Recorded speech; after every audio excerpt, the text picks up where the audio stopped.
আসসালামু আলাইকুম। আমি আজ তৈরি করব চুলায় বারবিকিউ, মুরগির বারবিকিউ। দেখুন, আমি এখানে টক দই নিয়েছি, আদা রসুন বাটা, বারবিকিউ মশলা, স্বাদ মতো লবণ, শুকনো মরিচ গুঁড়া, গোলমরিচ গুঁড়া, ধনিয়া গুঁড়া,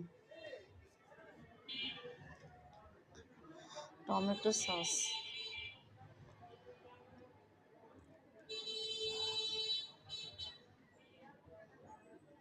বারবিকিউ সস,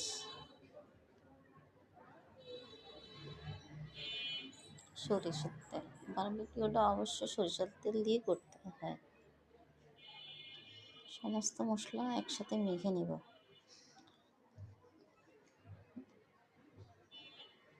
মেখে মুরগি দিয়ে আমি মশলাটা মুরগির সাথে ম্যারিনেট করে রাখবো, অন্তত যে যতক্ষণ রাখতে পারেন ততই ভালো।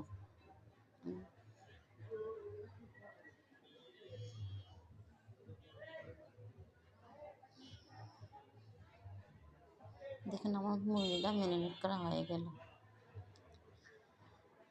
চুলায় হালকা আছে সরিষার তেল দিয়ে দেব। একদম হালকা আছে মুরগিগুলো ভেজে নেব।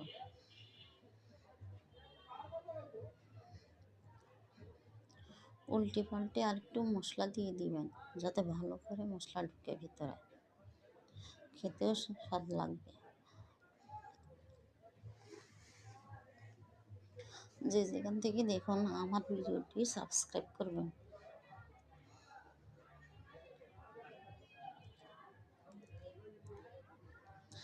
একদম হালকা হালকা আছে ভেজে নেবেন।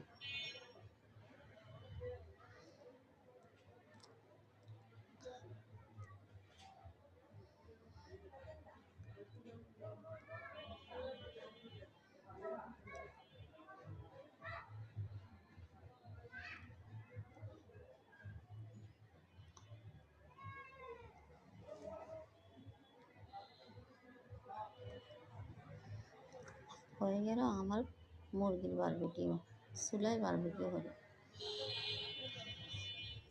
সাবস্ক্রাইব